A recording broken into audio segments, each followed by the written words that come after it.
2014, je travaillais comme ouvrier sur un chantier de rénovation à Paris. Le bâtiment, un ancien immeuble du début du XXe siècle, devait être transformé en appartement de luxe. L'endroit était délabré, envahi par la poussière et l'humidité, avec des murs fissurés qui semblaient murmurer les histoires oubliées du passé. Ce jour-là, nous étions chargés d'excaver une partie du sous-sol pour renforcer les fondations. En creusant, nos pioches ont heurté quelque chose d'inhabituel, un mur de briques plus récent que le reste de la structure. Il n'était mentionné dans aucun des plans de l'immeuble. Intrigués, nous avons alerté le chef de chantier, qui nous a autorisés à l'ouvrir. À coups de marteau et de burin, nous avons démoli la paroi, révélant une ouverture sombre. Une odeur rance en échappait, un mélange de moisissures et de métal rouillé qui nous a pris à la gorge. Armés de lampes torchées, nous avons avancé prudemment à l'intérieur. Ce que nous avons découvert nous a laissés sans voix. Une immense pièce, comme un étage entier oublié du bâtiment. Les meubles étaient recouverts d'une épaisse couche de poussière, figée dans le temps. Une vieille table de bois massif trônait au centre, entourée de chaises dont le tissu était déchiré par l'usure. Des étagères croulaient sous des dossiers jaunis, certains portant des dates des années 1920. Sur le sol, des traces de pas invisibles depuis des décennies disparaissaient dans l'obscurité. Mais ce qui a vraiment glacé mon sang, c'était la porte de fer au fond de la pièce. Énorme, lourde, elle était scellée par d'anciennes soudures, comme si quelqu'un avait voulu s'assurer que rien ne puisse en sortir. Et sur sa surface, des marques de griffes, profondément incrustées dans le métal, du côté intérieur. Nous sommes restés figés devant la porte de fer, nos lampes torchées tremblantes projetant des ombres vacillantes sur le métal marqué de griffures. L'idée que ces entailles aient été faites de l'intérieur me fit frissonner. Quelque chose ou quelqu'un avait désespérément essayé de sortir. « Qu'est-ce que c'est que ce bordel ?» murmura Michel, un des gars du chantier, en passant sa main sur les traces profondes. Personne ne répondit. L'air semblait s'être alourdi, comme si nous venions de réveiller quelque chose qui sommeillait là depuis des décennies. Pierre, le plus âgé d'entre nous, secoua la tête. On n'aurait jamais dû ouvrir cet endroit. Je sentais la même chose que lui, une sensation sourde et oppressante qui me comprimait la poitrine. Pourtant, une curiosité malsaine me poussait à en savoir plus. J'ai commencé à fouiller parmi les vieux dossiers éparpillés sur une table bancale. Les pages étaient jaunies, certaines à moitié décomposées par l'humidité. Beaucoup portaient des tampons officiels en français, mais aussi en allemand. Mon cœur se serra en comprenant que ces papiers dataient d'une époque sombre de l'histoire. Un en-tête attira mon regard. Hôpital Saint-Ange, département des patients spéciaux. C'était peut-être un asile, suggéra un autre ouvrier en feuilletant un registre poussiéreux. Je parcourus rapidement les documents, et un nom revint plusieurs fois, Sujeto 11. Aucune autre information, aucun prénom, aucune date de naissance. Seulement des annotations inquiétantes, état critique, agressivité extrême, doit rester en isolement permanent. Puis, je tombai sur un compte-rendu plus détaillé. Une phrase me glaça le sang. Les tentatives de fuite se sont multipliées. Sujet 11 ne doit en aucun cas être libéré. Je levai les yeux vers la porte de fer. Et pour la première fois, j'ai eu l'impression que quelque chose, derrière, nous écoutait. Le soir même, alors que nous avions quitté le chantier, une étrange sensation persistait en moi. Comme un poids invisible sur ma poitrine, une tension sourde qui refusait de s'apaiser. L'image de cette porte de fer et de ses griffures hantait mon esprit. J'avais l'impression qu'en ouvrant cette pièce scellée, nous avions réveillé quelque chose qui aurait dû rester endormi. Le lendemain, en arrivant sur le site, je remarquai que l'atmosphère avait changé. L'air semblait plus lourd, chargé d'une humidité poisseuse. Personne ne parlait vraiment de ce que nous avions découvert, mais je voyais l'inquiétude dans les regards de mes collègues. Pierre, lui, refusait de descendre à la cave. « Ce truc, cette pièce, faut la refermer », dit-il entre ses dents serrées. Mais la direction du chantier ne voulait rien entendre. Des architectes avaient été appelés pour examiner la découverte, et certains parlaient déjà de mise en valeur du patrimoine historique du bâtiment. C'est ce jour-là que les phénomènes ont commencé. Le premier incident a eu lieu en fin de matinée. Michel, qui travaillait au premier étage, est descendu furieux après avoir entendu quelqu'un l'appeler par son prénom. Une voix grave, étouffée, qui semblait venir du sous-sol. « Qui me fait une blague à la con ?» gronda-t-il en balayant la pièce du regard. Mais personne ne lui avait parlé. Pire encore, Plusieurs d'entre nous avaient entendu son nom prononcé exactement au même moment, comme un murmure froid qui s'était infiltré dans nos oreilles. Puis, des bruits ont commencé à résonner dans les murs. Au début, c'étaient de simples craquements que nous avons attribués à la vieille structure du bâtiment. Mais bientôt, nous avons entendu des bruits de pas. Des pas lents, hésitants, venant du sous-sol. Une nuit, alors que j'étais resté un peu plus tard pour ranger du matériel, j'ai entendu quelque chose qui m'a glacé le sang. Une respiration. Profonde. Lourde. Tout près de moi. Je me suis retourné brusquement, ma lampe torche projetant un faisceau tremblant dans la pièce vide. Il n'y avait personne. Mais l'air était plus froid. Comme si quelque chose se tenait là, juste devant moi, invisible, attendant que je parte. Je n'ai pas demandé mon reste. J'ai attrapé mes affaires et je suis sorti précipitamment. Ce n'est que plus tard, en fermant le portail du chantier, que j'ai osé regarder une dernière fois vers l'immeuble. Dans l'une des fenêtres du sous-sol, j'ai vu une ombre bouger. Et pourtant, nous étions les derniers à être partis. Le lendemain matin, l'ambiance sur le chantier était pesante. Tout le monde parlait à voix basse, jetant des coups d'œil inquiets vers l'entrée du sous-sol. Quelque chose n'allait pas. Il manquait quelqu'un. Où est Michel? Demandai-je en regardant autour de moi. Personne ne savait. Il était censé être là depuis l'aube, mais son téléphone sonnait dans le vide. Pierre, qui semblait de plus en plus mal à l'aise depuis notre découverte, finit par lâcher, la voix tendue. Hier soir, je l'ai vu descendre au sous-sol. Je crois qu'il voulait prouver que tout ça, c'était des conneries. Un frisson me parcourut l'échine. Sans attendre, nous avons descendu les escaliers en courant. L'air y était glacial, bien plus que la veille. Un silence absolu régnait, comme si le bâtiment entier retenait son souffle. C'est là que nous l'avons trouvé. Michel était recroquevillé dans un coin de la pièce abandonnée, son corps secoué de tremblements incontrôlables. Ses yeux étaient écarquillés, injectés de sang, fixant un point invisible devant lui. Sa bouche murmurait sans cesse la même phrase, d'une voix brisée. Il est encore là en bas. Il est encore là en bas. Il est encore là en bas. Je me suis agenouillé à côté de lui, posant une main hésitante sur son épaule. Il sursauta violemment et poussa un cri étouffé, comme s'il revenait d'un cauchemar. Puis, je vis ses bras. Ils étaient couverts de longues éraflures, comme si quelque chose l'avait griffé dans le noir. « Michel, qu'est-ce qui s'est passé ?» demandai-je, paniqué. Mais il ne répondit pas. Il se contenta de secouer la tête, les larmes aux yeux, avant de murmurer d'une voix tremblante. On n'aurait jamais dû ouvrir cette porte. À cet instant, un bruit sourd résonna dans le sous-sol. Un grincement métallique. Je levai les yeux vers la porte de fer. Elle était entrebâillée. Un frisson me glaça jusqu'aux os. La porte de fer, celle qui était soudée, celle que personne n'avait touchée depuis des décennies, était maintenant entrebâillée. Une fente noire béante, assez large pour laisser passer un souffle d'air glacial venu du néant. « Non, c'est impossible », souffla Pierre, reculant instinctivement. Personne n'osait s'approcher. L'atmosphère était lourde, oppressante, comme si la pièce elle-même retenait son souffle.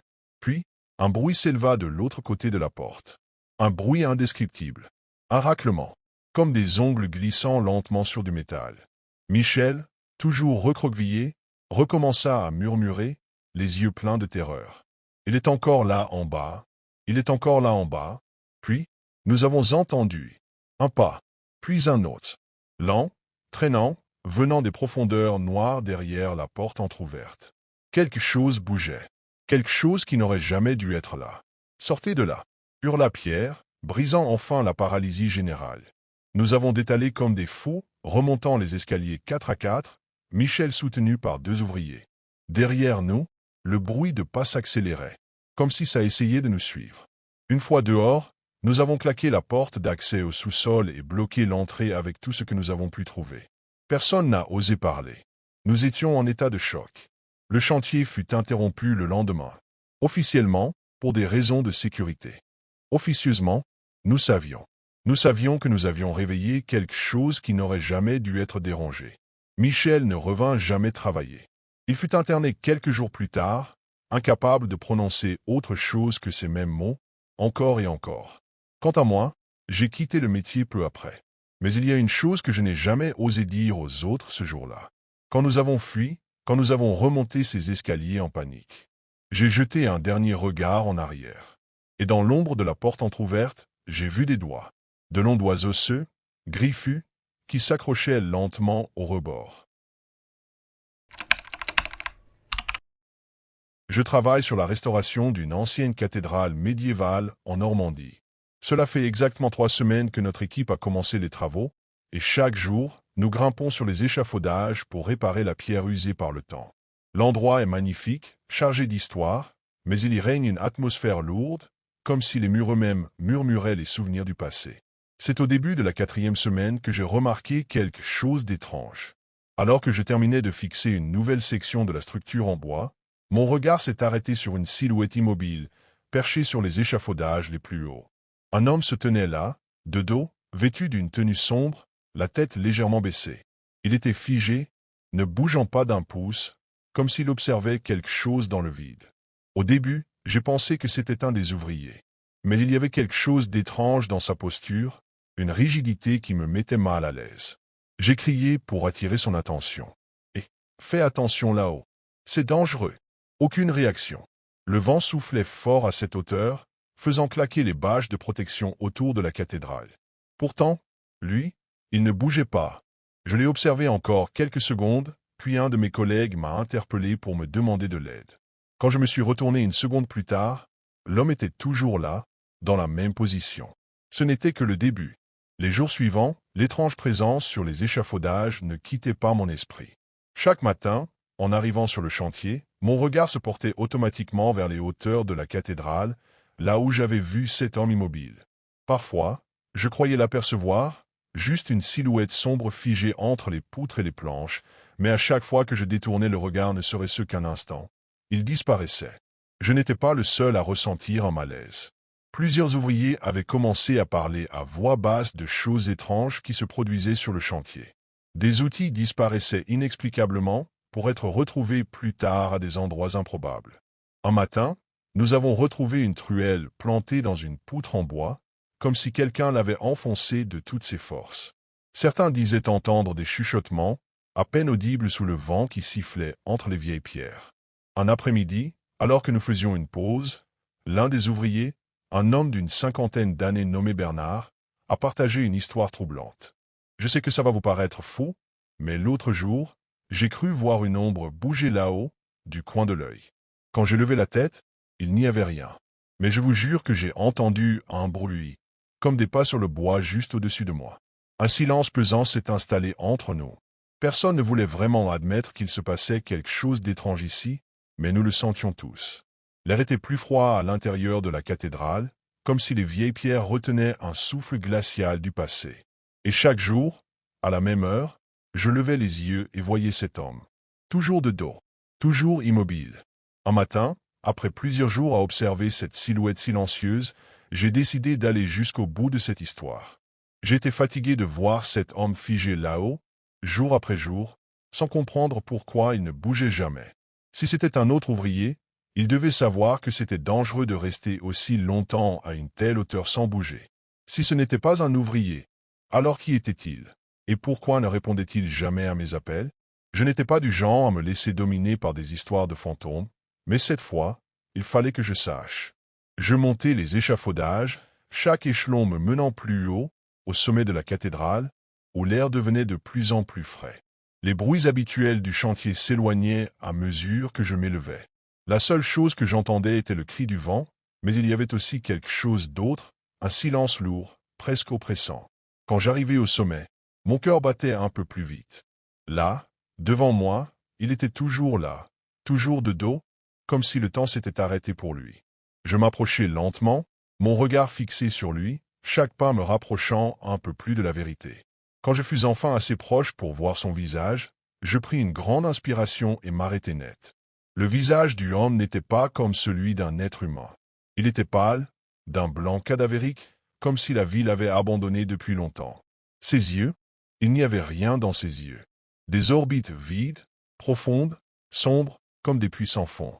Le froid m'envahit, et pour un instant, je fus figé, incapable de bouger.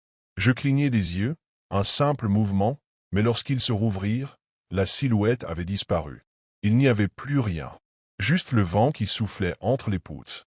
Je restai là, la gorge serrée, une peur indescriptible m'envahissant. J'avais vu quelque chose, mais quoi exactement?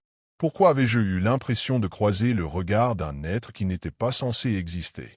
Je redescendis précipitamment, mes jambes tremblantes, mon esprit tourbillonnant de questions et de terreur.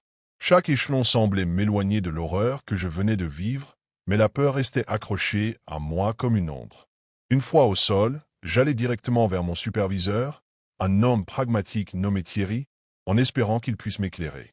Je lui racontai tout, chaque détail de ce que j'avais vu, l'homme immobile, son visage pâle, ses yeux vides, et sa disparition instantanée lorsque j'ai cligné des yeux. Thierry écouta en silence, sans interrompre, son regard se durcissant à chaque mot que je prononçais. Lorsqu'il eut terminé, il me fixa longuement, puis, d'une voix grave, il me dit « Tu n'es pas le premier à voir ça. Il y a une vieille histoire qui circule parmi les ouvriers de ce chantier. » Je restai silencieux, étonné et horrifié à la fois. Thierry soupira profondément avant de poursuivre. Il y a plus de 100 ans, un ouvrier, un maçon du nom de Jacques, est tombé de ces mêmes échafaudages. La rumeur dit qu'il travaillait à une hauteur encore plus grande que celle où tu te trouvais. Il a chuté et s'est écrasé sur les pierres en bas, mais son corps n'a jamais été retrouvé. Les autorités ont fouillé partout, mais il a disparu, comme englouti par la terre. Depuis ce jour, il y a eu des témoignages de personnes qui disent voir un homme là-haut, figé comme s'il attendait de tomber à nouveau. Le silence qui suivit ces paroles était lourd, et l'air semblait s'être refroidi encore plus. Thierry me regarda, son expression grave. Certains disent qu'il est coincé ici, entre ce monde et l'autre, que son âme ne trouve pas la paix, et que chaque ouvrier qui travaille ici risque de croiser sa silhouette. Un frisson glacé parcourut mon échine. Tout devenait clair, mais en même temps, cela me terrifiait encore plus. Jacques, le maçon, était-il celui que j'avais vu? Et si c'était vrai, si son âme ne parvenait pas à se libérer, est-ce que cela signifiait que, moi aussi, j'étais maintenant lié à ce lieu maudit? Thierry me regarda une dernière fois avant de tourner les talons. Fais attention, mon garçon. Ce n'est pas un endroit pour les curieux. Les jours qui suivirent furent étranges. Je n'arrivais plus à penser à autre chose que ce que Thierry m'avait raconté, ni à ce que j'avais vu sur ces échafaudages.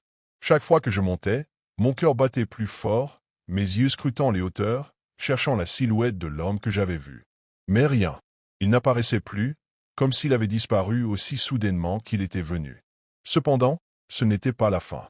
Une nuit, alors que nous étions presque tous partis, il restait encore quelques détails à régler avant la fin de la journée. Je montai une dernière fois au sommet pour vérifier les derniers ajustements. À mesure que je m'élevais, une sensation de malaise s'intensifiait. L'air était encore plus froid qu'avant, comme si le vent portait avec lui quelque chose d'invisible, de menaçant. Arrivé au sommet, je remarquai quelque chose qui me glaça le sang. Dans la vieille structure en bois, une trace étrange marquait la surface du bois. Une empreinte, comme si une main avait été pressée contre la planche, mais pas une main ordinaire. Des doigts s'étaient enfoncés dans le bois, laissant des marques profondes, comme si la personne avait essayé de se retenir, de s'accrocher avant de tomber. Je m'approchai lentement, un frisson parcourant ma peau, et je vis clairement les contours des doigts. Mais ce qui m'effraya encore plus, ce fut la sensation d'être observé. Un frisson glacé m'envahit. Je me retournai précipitamment, m'attendant à voir quelque chose, mais il n'y avait rien. Aucune silhouette, aucune ombre. Pourtant, ce vide semblait plus oppressant que jamais. Jusqu'à ce jour, je n'ai jamais pu oublier cette empreinte, ni ce froid glacial qui m'a envahi lorsque j'ai observé les marques dans le bois.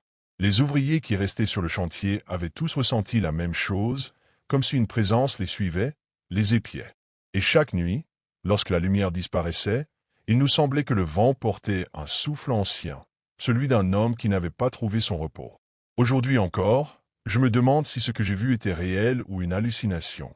Mais l'empreinte demeure dans mon esprit, aussi nette que la marque d'une main désespérée, accrochée à la vie, juste avant de disparaître dans l'obscurité. En 2017, je travaillais sur un chantier de rénovation à Lyon, un vieux bâtiment du XVIIIe siècle dont l'intérieur devait être entièrement refait. L'endroit avait une architecture magnifique mais délabrée, avec des murs épais et fissurés, témoins d'un passé oublié. Nous étions une petite équipe, habituée aux surprises des vieux bâtiments, tuyauteries rouillées, plafonds effondrés, parfois même des nids d'animaux dans les cloisons. Mais ce que nous avons découvert ce jour-là dépassait tout ce que j'aurais pu imaginer. C'était une matinée comme une autre. Le bruit des marteaux et des perceuses résonnait dans l'air poussiéreux du chantier. Mon collègue Mathieu et moi avions reçu pour mission d'abattre une cloison au 3e étage afin d'agrandir l'une des pièces principales. Le plâtre était vieux, friable sous nos coups. À chaque impact, de petits morceaux de pierre et de bois tombaient en poussière à nos pieds. Puis, quelque chose d'étrange se produisit. En frappant un coup plus fort, mon marteau ne rencontra pas la résistance habituelle. Au lieu du bruit sourd de la pierre, il y eut un craquement creux, suivi d'un souffle d'air vicié qui s'échappa par l'ouverture que je venais de créer. L'odeur était nauséabonde, un mélange de moisie et de quelque chose d'indéfinissable, une senteur organique qui me souleva immédiatement le cœur. Mathieu braqua sa lampe torche à travers l'ouverture. Derrière le mur, un espace exigu se dessinait, une sorte de cavité étroite, comme un passage muré depuis des siècles. Nous avons agrandi le trou avec précaution, et c'est alors que nous l'avons vu. Un os. Au début, nous avons cru qu'il s'agissait d'un débris de chantier, un morceau de bois usé ou un tuyau ancien. Mais en dégageant plus de gravats, la forme est devenue indéniable. Un fémur humain, partiellement englouti dans le ciment séché. Un frisson glacé me traversa la nuque. Je me suis reculé instinctivement, mon souffle court, le cœur battant à tout rompre. Mathieu, lui, resta figé, la lampe tremblant légèrement dans sa main. C'est une blague, murmura-t-il, la voix hésitante. Mais ce n'était pas une blague. En dégageant davantage la cavité, nous avons découvert d'autres ossements, des fragments de côte, un crâne dont la mâchoire était figée dans un rictus silencieux. Tout était pris dans le ciment, comme si quelqu'un, il y a des siècles, avait scellé ses corps à l'intérieur du mur pour qu'ils ne puissent jamais en ressortir. Je sentis une étrange oppression dans la poitrine, une sensation indescriptible, comme si l'air était devenu plus dense autour de nous. Ce n'était pas seulement la peur. C'était autre chose.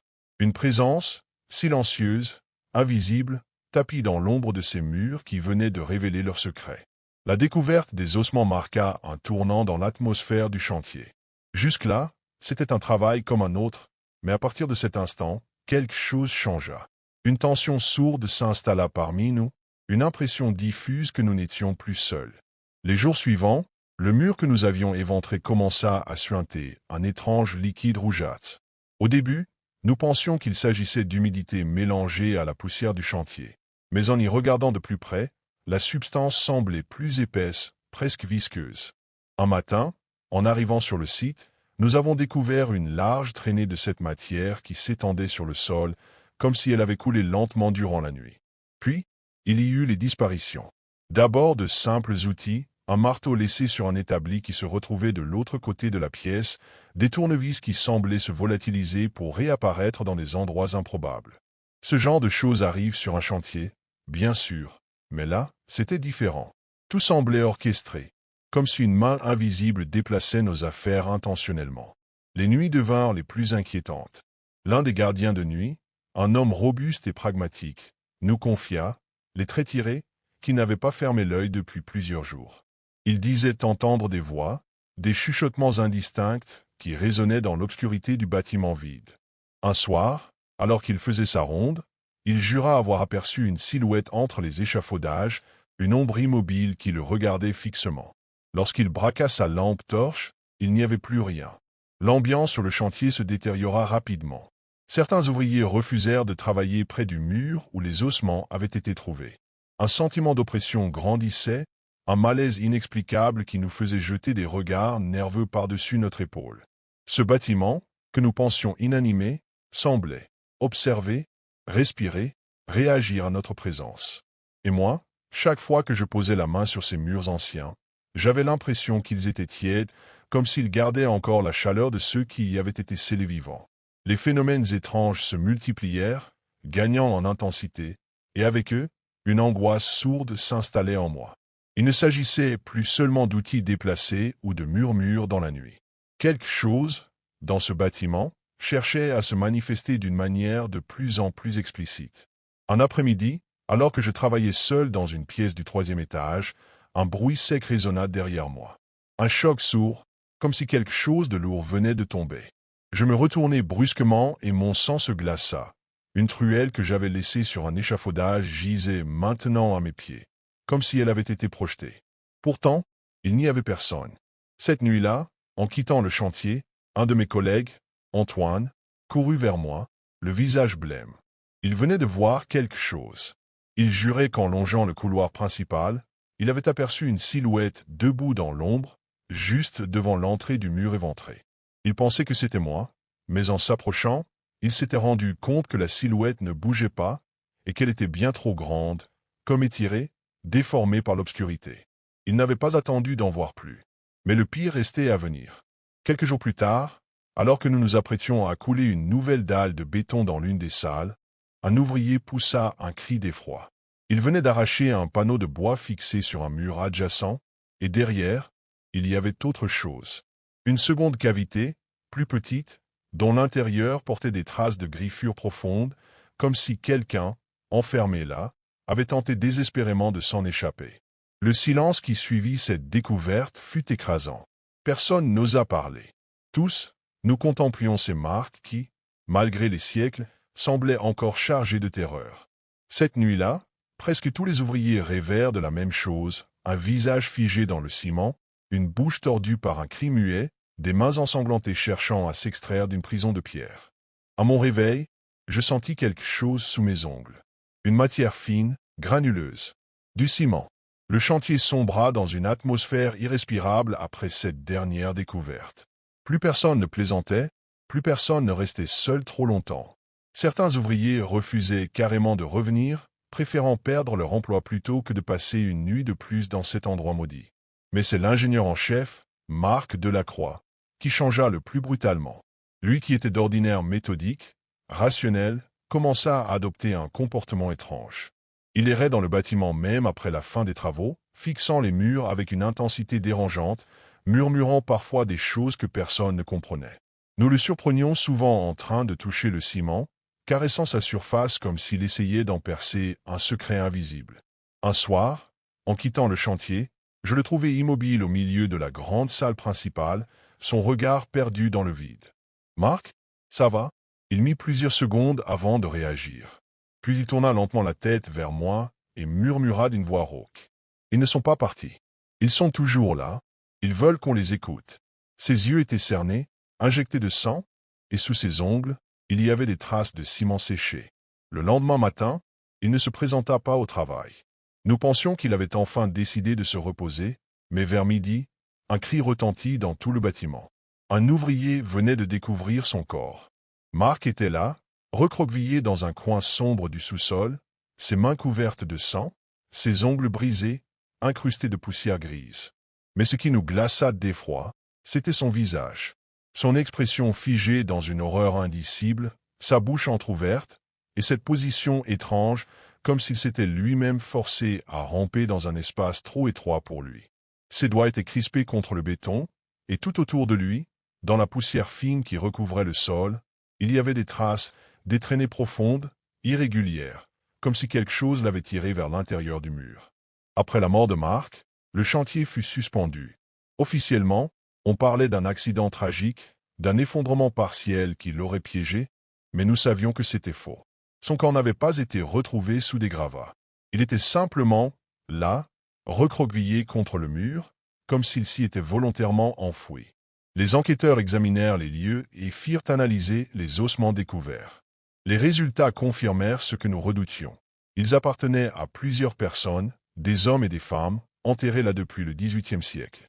Les registres de l'époque révélèrent une piste troublante. Au cours de la Révolution française, certains bâtiments de la ville avaient servi de prison clandestine où des opposants au régime disparaissaient, sans laisser de traces. Cet immeuble en faisait peut-être partie. Mais cela n'expliquait pas tout. Pas les sifflements nocturnes, pas les objets déplacés, pas cette présence que nous ressentions chaque jour davantage. Lorsque la mairie annonça l'abandon du projet et la fermeture définitive du bâtiment, nous poussâmes un soupir de soulagement. Pourtant, certains d'entre nous savaient qu'il était trop tard. Ce lieu avait été réveillé, dérangé, et il ne redeviendrait jamais silencieux. Je suis repassé devant l'immeuble quelques mois plus tard. Les fenêtres avaient été condamnées, les portes scellées, mais j'ai ressenti cette même sensation d'oppression en m'approchant. Comme si quelque chose, derrière ces murs épais, continuait à observer, à écouter. Puis, juste avant de partir, j'ai cru entendre un bruit. Un son lointain, étouffé, comme des ongles raclant doucement la surface du béton. La découverte macabre. En l'an 2009, j'ai été embauché sur un chantier de construction à Bordeaux, un projet ambitieux visant à ériger un nouvel immeuble sur un terrain longtemps resté vacant. Je n'étais qu'un simple ouvrier, un parmi tant d'autres, mais dès les premiers jours, une étrange sensation m'habitait. Ce terrain avait quelque chose d'étrange, une lourdeur inexplicable dans l'air, une absence inquiétante de vie, pas un oiseau, pas un insecte. La découverte a eu lieu au bout de 2 semaines, alors que nous creusions les fondations. Nos pelles et nos machines ont heurté quelque chose de dur sous la terre. Au début, nous pensions qu'il s'agissait d'une vieille canalisation, mais en dégageant la zone, nous avons révélé une structure en pierre, parfaitement circulaire. Un puits. L'un des gars, curieux, a pris une lampe et s'est penché pour voir à l'intérieur. Son visage s'est figé, et sans dire un mot, il a reculé en secouant la tête. Quand je me suis avancé pour regarder, un frisson glacial m'a parcouru l'échine. Le fond du puits était obscur, mais à la lueur de la lampe, j'ai distingué quelque chose d'anormal. Ce n'était pas de la roche ni de la boue, c'était des os. Des dizaines, peut-être des centaines, entassés là, comme si quelqu'un les avait déversés sans le moindre soin. Crâne brisé, côte tordue, fragments éparpillés. J'ai reculé d'un pas, un goût métallique dans la bouche, la respiration lourde. L'information est rapidement remontée jusqu'au chef de chantier, qui a décidé d'arrêter les travaux en attendant une expertise. Des archéologues ont été appelés, supposant qu'il s'agissait d'une fosse commune datant de plusieurs siècles. Mais au fond de moi, je savais que ce n'était pas ça. Il y avait quelque chose d'autre dans ce puits. Quelque chose qui nous regardait déjà. Quelque chose ne tourne pas rond. Les archéologues sont arrivés 2 jours plus tard, équipés de matériel sophistiqué, prêts à analyser ce qu'ils pensaient être une découverte historique. Certains parlaient d'une fosse commune datant de la peste noire ou d'un charnier lié aux guerres du passé. Mais en voyant le puits de leurs propres yeux, leur enthousiasme s'est mué en silence prudent. Ils ont commencé à extraire les ossements avec précaution, mais plus ils en remontaient, plus la situation devenait troublante. Les os n'étaient pas disposés comme on s'y attendrait dans une sépulture normale.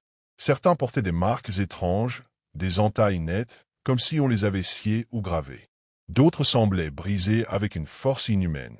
Un des archéologues a murmuré que cela ne ressemblait à aucun charnier qu'il avait étudié auparavant. Puis, il y a eu cette odeur. Pas celle habituelle de la terre humide ou du vieux calcaire, mais quelque chose de plus métallique, presque sucré, un parfum esséurant qui donnait mal au crâne. Au fil des jours, une tension sourde s'est installée sur le chantier. Certains ouvriers refusaient de s'approcher du puits, disant qu'ils avaient des vertiges ou des nausées à son contact. D'autres affirmaient ressentir une présence, comme si quelqu'un ou quelque chose les observait depuis les profondeurs.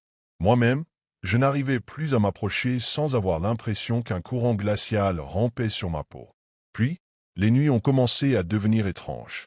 Le chantier était surveillé par des gardiens, mais plusieurs d'entre eux ont rapporté avoir entendu des bruits inexplicables. Un soir, l'un d'eux est venu nous voir, le visage blême, affirmant qu'il avait perçu des chuchotements provenant du puits. Pas le vent, pas un écho, non, des voix. Lointaines, indistinctes, mais bien réelles. Il a quitté son poste dès le lendemain, refusant de remettre les pieds sur le site. Je n'osais pas en parler aux autres, mais au fond de moi, je savais que quelque chose n'allait pas. Ce n'était pas juste un puits oublié rempli d'ossements. C'était un avertissement, un piège que nous venions d'ouvrir. Et ce qui y reposait commençait à se réveiller. La disparition. Mathieu était l'un des gars les plus expérimentés du chantier. Il ne croyait pas aux histoires de fantômes ni aux superstitions, et il riait chaque fois qu'un collègue parlait de l'étrangeté du puits. Ce ne sont que des os, les gars, pas des âmes en peine, disait-il en haussant les épaules. Il était toujours le dernier à partir, chargé de vérifier que tout était en ordre avant la fermeture du site. Le soir de sa disparition, il était seul sur le chantier. Je l'avais vu un peu plus tôt, en train de fumer une cigarette près des bureaux temporaires, l'air fatigué mais détendu. Rien d'inhabituel.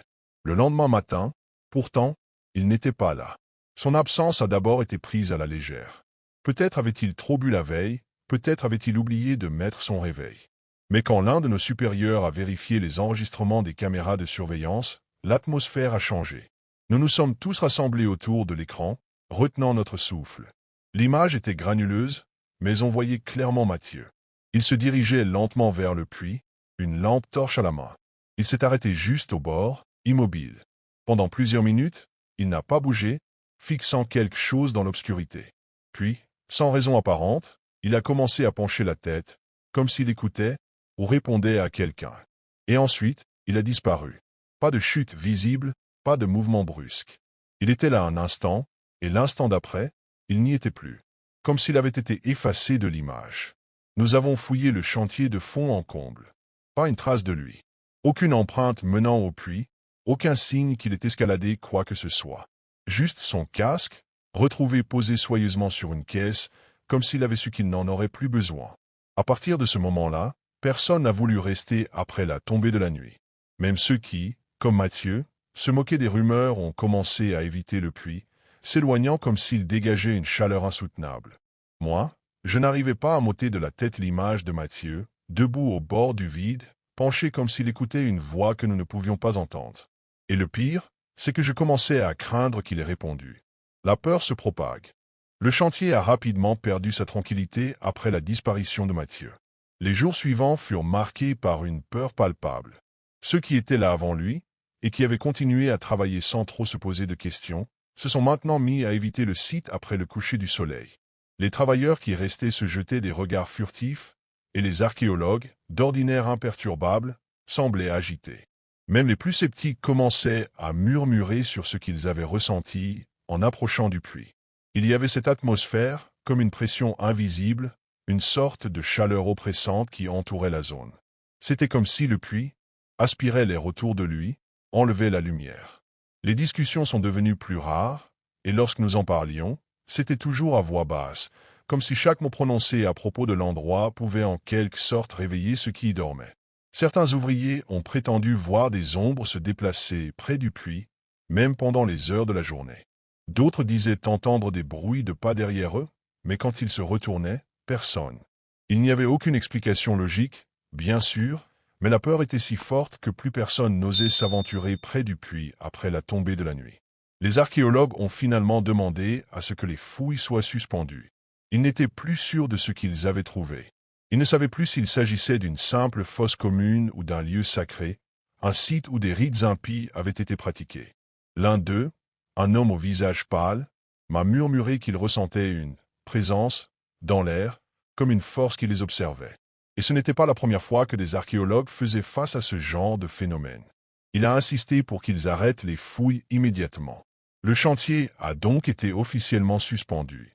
Le propriétaire du terrain, inquiet par la spirale de terreur qui s'était emparée des ouvriers et des chercheurs, a décidé d'annuler le projet. On nous a tous renvoyés chez nous, en nous assurant que tout serait mis en place pour éviter toute nouvelle intrusion. Mais malgré l'arrêt des travaux, quelque chose me disait que l'histoire ne finirait pas là. Le terrain restait là, abandonné, avec le puits toujours enfoui sous la terre. Et cette sensation de ne pas être seul, elle persistait. Le terrain oublié. Aujourd'hui, le terrain reste un lieu désert. Rien n'a été construit. Le projet a été annulé et les machines ont été enlevées. Les caméras de surveillance ont été retirées et le site a été abandonné sans qu'aucune construction ne prenne forme. C'est comme si tout ce qui s'était passé n'avait jamais eu lieu. Mais les rumeurs, elles, persistent. Il y a des gens qui passent près du terrain, juste pour jeter un coup d'œil, curieux de ce qu'il s'y cache. Certains racontent avoir vu des lumières étranges la nuit, des éclats jaunes et rouges qui flottent, sans source apparente. D'autres affirment entendre des voix, des murmures que l'on ne peut pas vraiment comprendre. Les plus téméraires disent qu'ils ont vu des silhouettes se mouvoir entre les arbres, se fondre dans l'ombre, mais jamais assez clairement pour être identifiées. Ce qui est encore plus étrange, c'est que des personnes ont tenté de revisiter le puits, mais aucun d'entre elles ne s'en est approché. Les quelques individus qui ont osé fouiller à nouveau autour du site sont rentrés chez eux perturbés, racontant avoir eu des visions de ceux qui étaient morts là, dans cette fosse, comme si les âmes des défunts étaient encore coincées entre deux mondes, cherchant à attirer ceux qui osaient s'approcher. Et puis il y a cette sensation, encore et toujours, de quelque chose de caché, d'attendant. Le vide du terrain est suffocant, comme un piège silencieux. Beaucoup disent qu'ils ne s'aventuraient jamais sur ce terrain, même de jour. Il est dit qu'une fois que vous vous approchez trop près, vous commencez à entendre les voix, vous commencez à voir des ombres se faufiler dans la périphérie de votre vision. Il y a même ceux qui affirment avoir vu Mathieu, celui qui a disparu, juste là, près du puits, sans explication. La vérité, c'est que ce terrain reste là, gelé dans le temps. Inactif, abandonné, mais toujours là, comme une vieille cicatrice qui ne veut pas guérir. Les autorités n'en parlent plus, les journalistes l'ont oublié, mais ceux qui connaissent l'histoire savent que, peut-être, ce n'est pas le terrain qui a été abandonné, mais bien ceux qui ont osé y pénétrer. Et au fond du puits, dans le silence de la terre, il y a encore une attente, comme une promesse. Je m'appelle Julien et je suis le chef de chantier responsable de la rénovation de l'ancien couvent Saint-Augustin à Marseille. L'endroit, abandonné depuis des décennies, allait être transformé en hôtel de luxe. Un projet ambitieux qui nous obligeait à travailler jour et nuit pour respecter les délais. Mais dès la première semaine, quelque chose n'allait pas. Au début, ce n'était que de petits incidents, des outils déplacés, des portes que l'on croyait fermées mais que l'on retrouvait ouvertes le matin suivant. Rien d'inhabituel dans un bâtiment aussi ancien. Mais ensuite, les ouvriers ont commencé à entendre des bruits. Des pas dans le grenier, alors qu'aucun d'entre nous n'y était jamais monté. Des murmures indistincts qui semblaient venir des murs eux-mêmes. Et ce grattement incessant, comme si quelque chose griffait le sol sous nos pieds. Une nuit, après que la plupart des ouvriers furent partis, je suis resté seul pour inspecter les fondations. Le silence était pesant. Je pouvais entendre le vent s'engouffrer à travers les fenêtres brisées, mais il y avait autre chose. Un bruit, léger, presque imperceptible. Un frottement, une respiration sifflante qui semblait résonner entre les pierres du couvent. J'ai allumé ma lampe torche et j'ai avancé lentement dans le couloir principal. Puis, je l'ai entendu. Un pas, distinct, venant d'en haut, suivi d'un autre. Et d'un autre. Quelqu'un marchait dans le grenier. Mon cœur s'est serré. Tous les accès à cet étage étaient verrouillés. Je me suis immobilisé, tendant l'oreille. Un silence total. Mais alors que je m'apprêtais à rebrousser chemin, un son déchirant a résonné dans tout le bâtiment. Un crissement horrible, comme des ongles traînant sur du métal. Cela venait d'en bas, sous mes pieds. Ce n'était pas le vent. Ce n'étaient pas les murs qui craquaient sous leur propre poids. Quelque chose d'autre était là. Le lendemain matin, alors que je tentais de convaincre mon équipe de rester concentrée malgré l'ambiance étrange qui régnait sur le chantier, l'un des ouvriers est venu me voir. C'était Mathieu, un jeune maçon au visage livide, tenant quelque chose dans ses mains. Regardez ce que j'ai trouvé sous le plancher. Il me tendit un vieux carnet à la couverture de cuir noirci par le temps. Les bords des pages étaient effrités, et l'encre, bien que pâlie, restait lisible. Je l'ai ouvert avec précaution. L'écriture serrée et élégante appartenait à une femme. La première page portait un nom. Sœur Marguerite, couvent Saint-Augustin, année de Notre Seigneur 1873. Intrigué, j'ai feuilleté rapidement les premières pages. Elle y décrivait la vie quotidienne des sœurs, leurs prières, leurs tâches. Mais plus je tournais les pages, plus le ton changeait. Une tension sourde s'installait dans les écrits. Les phrases devenaient plus courtes, plus hachées. Les nuits sont de plus en plus longues. Nous entendons des bruits que nous ne comprenons pas. Sœur Anne dit avoir vu une silhouette ramper dans le couloir. Elle ne veut plus dormir seule. Quelque chose vit dans ses murs. Nous prions, mais cela ne suffit pas. Ma gorge s'est serrée. Ce n'étaient plus des écrits pieux, mais des confessions terrifiées. J'ai continué à lire, mes doigts crispés sur le papier jauni. Il vient la nuit. Il griffe le sol. Il nous observe. Je l'ai vu. Mon Dieu, ayez pitié. Les dernières pages étaient presque illisibles, griffonnées avec frénésie, comme si la main qui les écrivait tremblait de peur. Nous avons scellé la porte. Nous avons enfermé le mal. Que Dieu nous pardonne. Je me suis arrêté, un frisson me parcourant l'échine. Une porte scellée? Oh! Je me suis levé précipitamment et j'ai regardé autour de moi. Ce couvent abritait un secret, et nous étions en train de le réveiller. La journée suivante fut marquée par un malaise grandissant parmi les ouvriers. Depuis la découverte du journal, une tension sourde pesait sur le chantier. Personne n'en parlait ouvertement, mais je voyais bien les regards inquiets, les mains qui tremblaient légèrement en manipulant les outils. Puis, les événements étranges se sont multipliés. Ce matin-là, nous avons retrouvé un échafaudage renversé dans le grand hall, comme si quelqu'un l'avait poussé avec force. Pourtant, le site était fermé la nuit, et les caméras n'avaient rien enregistré.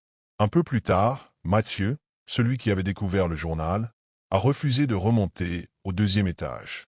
Il m'a confié d'une voix tremblante. J'ai vu quelque chose, Julien. Une ombre. Elle était là, au bout du couloir. Elle nous regarde. Je voulais lui répondre que c'était son imagination, que la fatigue jouait des tours à tout le monde, mais au fond, je n'en étais plus si sûr. Puis est venu le son. Un bruit de grattement, comme des ongles traînant lentement sur la pierre. Parfois, il venait du sol, parfois des murs. Une nuit, alors que j'étais resté tard pour vérifier des plans, je l'ai entendu plus distinctement que jamais.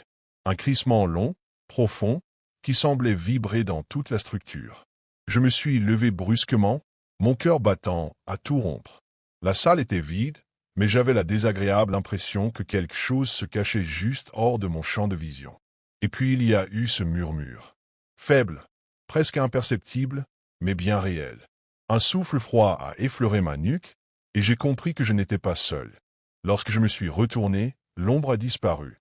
Mais sur la poussière du sol, il y avait des marques, des empreintes. Elles n'étaient pas humaines. Ce fut Antoine qui tomba en premier. Il était l'un de nos maçons les plus expérimentés, un homme robuste et pragmatique qui se moquait ouvertement des rumeurs qui circulaient sur le chantier. Des fantômes? Allons donc, c'est juste une ruine pleine de courants d'air, répétait-il en riant. Mais ce matin-là, son rire avait disparu. Nous travaillions sur le deuxième étage, consolidant une partie du mur qui menaçait de s'effondrer. Antoine s'était éloigné du groupe pour vérifier une corniche, un simple contrôle de routine. J'étais en bas quand j'ai entendu son cri. Un hurlement bref, déchirant. Quand j'ai levé les yeux, je l'ai vu basculer dans le vide.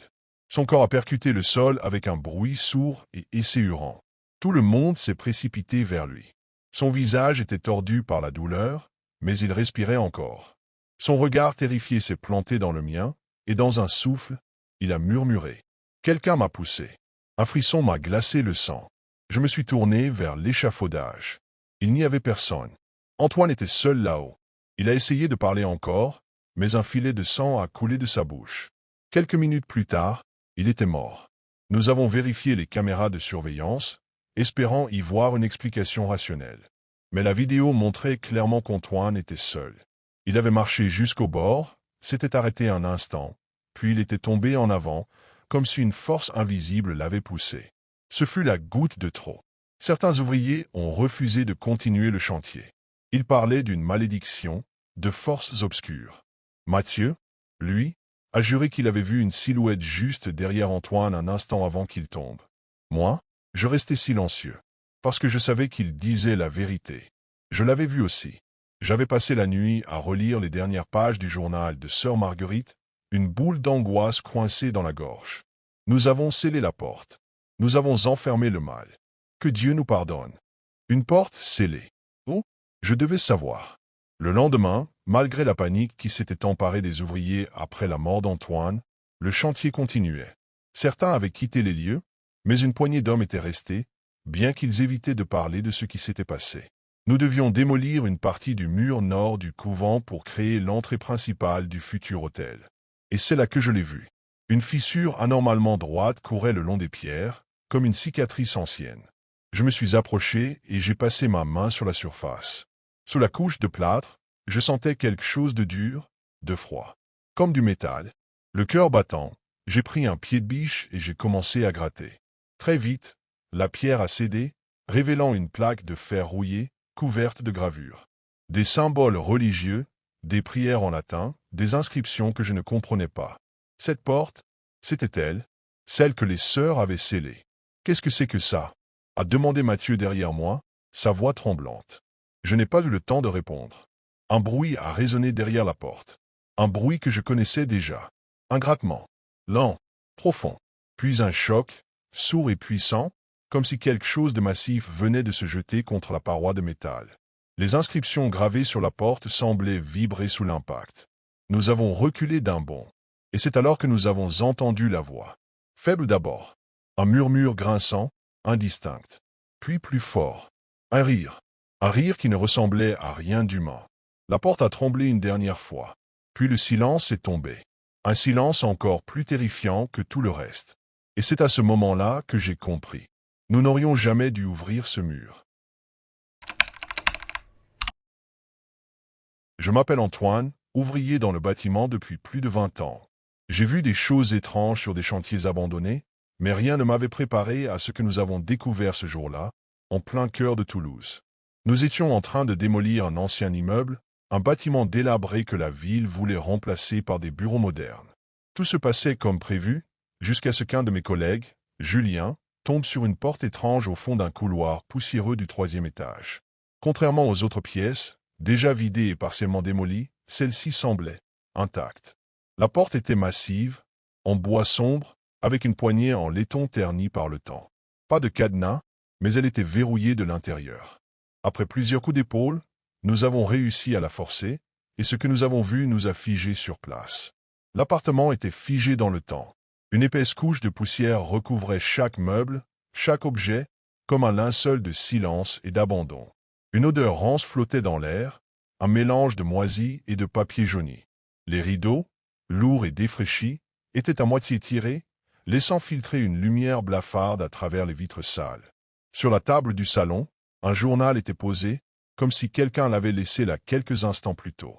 En soufflant sur la poussière, j'ai vu la date imprimée en haut de la première page, 17 septembre 1939. J'ai eu un frisson. C'était impossible. Ce lieu n'avait pas été touché depuis plus de 80 ans. Julien avançait prudemment, évitant de trop remuer la poussière. Il ouvrit un tiroir et trouva des papiers, des lettres écrites à la main, des photos en noir et blanc. Une famille y posait, souriante, ignorant le destin qui les attendait. C'est alors que je remarquai quelque chose sur le buffet contre le mur.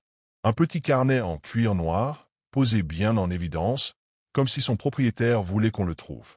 Je l'ai pris avec précaution et l'ai ouvert.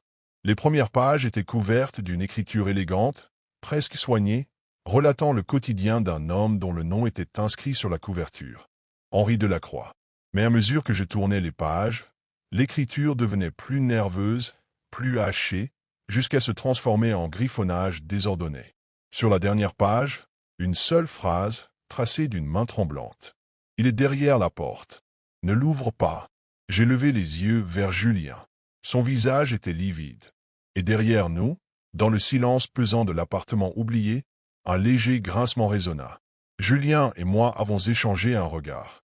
L'air dans l'appartement semblait s'être alourdi, comme si les murs eux-mêmes retenaient leur souffle. Derrière nous, le grincement avait cessé, mais un malaise indescriptible nous serrait la poitrine. Je baissai les yeux vers le carnet que je tenais encore. Les dernières lettres tracées par Henri Delacroix semblaient presque enfoncées dans le papier, comme si sa main avait tremblé en les écrivant. « Il est derrière la porte. Ne l'ouvre pas. » Je jetai un coup d'œil autour de moi. Il n'y avait que 2 portes visibles, celle par laquelle nous étions entrés, encore entr'ouverte sur le couloir poussiéreux, et une autre, plus loin, légèrement décalée sur la droite. Elle était fermée. « C'est une blague, » murmura Julien, sa voix à peine audible. Je secouai la tête. Je voulais parler, dire quelque chose pour briser cette atmosphère oppressante, mais aucun mot ne venait. Julien avança lentement vers la porte close. Son pas faisait crisser la poussière sur le parquet. J'aurais dû l'arrêter, lui dire de ne pas s'approcher, mais j'étais paralysé. Il posa une main hésitante sur la poignée. Rien. Un silence absolu. Puis, un souffle. Léger, presque imperceptible. Comme si, de l'autre côté, quelqu'un expirait lentement contre le bois. Julien recula brusquement, me lançant un regard affolé. « T'as entendu ça ?» Je hochai la tête, incapable de parler. Le silence retomba, plus pesant encore. Puis, du fond du couloir, un bruit nous fit sursauter.